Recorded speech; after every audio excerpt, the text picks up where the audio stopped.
Hi అండి, welcome to my channel. ఈరోజు మన వీడియోలో బెండకాయ రోటీ పచ్చడి ఎలా చేయాలో చూపించబోతున్నాను.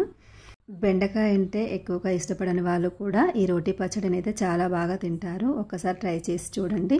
అందుకు కావాల్సినవి టమాటాలు, బెండకాయ, ఒక ఆనియన్, అలాగే కొంచెం చింతపండు, ఇంకా ఎల్లిపాయలు.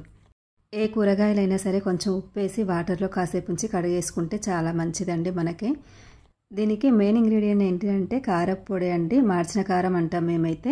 ఎండుమిర్చి, కందిపప్పు, మినపప్పు, శనగపప్పు, కరివేపాకు, ఎల్లిపాయలు వేసి నూనెలో వేయించి కారం కొడతామన్నమాట. దాన్ని మార్చిన కారం అని అంటాము మా తెలంగాణ సైడ్ అయితే.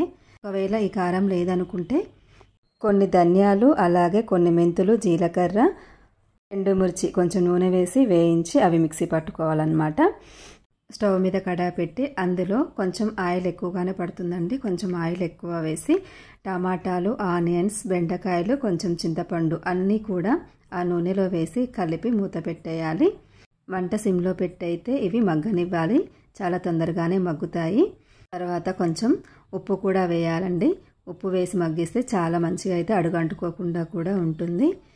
చూస్తున్నారు కదా, ఇది చాలా ఈజీగా మగ్గిపోతుంది. ఇలా మగ్గిన తర్వాత తీసి పక్కకు పెట్టుకోవాలి. ఇదైతే మిక్సీలో వేయలేమంటే చాలా జిగురైపోతుంది. చిన్న రోలు ఉన్నా సరే, ఎల్లిపాయ దంచుకునే రోలు ఉన్నా సరే మనమైతే దంచుకోవడమే బెటర్.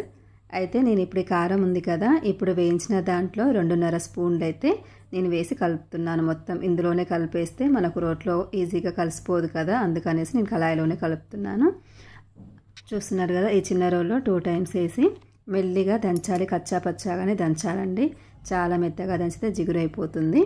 టేస్ట్ చాలా సూపర్గా ఉంటుందండి. ఉప్పు మీకు ఇప్పుడు మనకు ఆల్రెడీ కారంలో ఉంటుంది. మనం కూరగాయలు మగ్గించేటప్పుడు కొంచెం వేసాం కాబట్టి ఉప్పు పట్టదు. ఒకవేళ ఉప్పు కారం కావాలనుకుంటే మీరు ఇంకొంచెం ఎక్కువ వేసుకోవచ్చు. చూసారు కదా, రోటీ పచ్చడి అయితే తయారైపోయింది. ఇందులోకి తాలింపుగా కొన్ని పోపు దినుసులు, అలాగే ఎండుమిర్చి, ఎల్లిపాయ, కరివేపాకు, పసుపు వేసుకొని మనం పోపు పెట్టుకుంటే సరిపోతుంది. ఎప్పుడు బెండకాయ ఫ్రై, బెండకాయ కారం ఇలా కాకుండా ఈసారి రెసిపీని ట్రై చేయండి. టేస్ట్ మాత్రం చాలా బాగుంటుందండి. కొంచెం డిఫరెంట్గా బెండకాయ పచ్చడి కదా అనేసి అయితే మీకు ఈ వీడియో చూపిస్తున్నాను. నేను ట్రై చేశాను.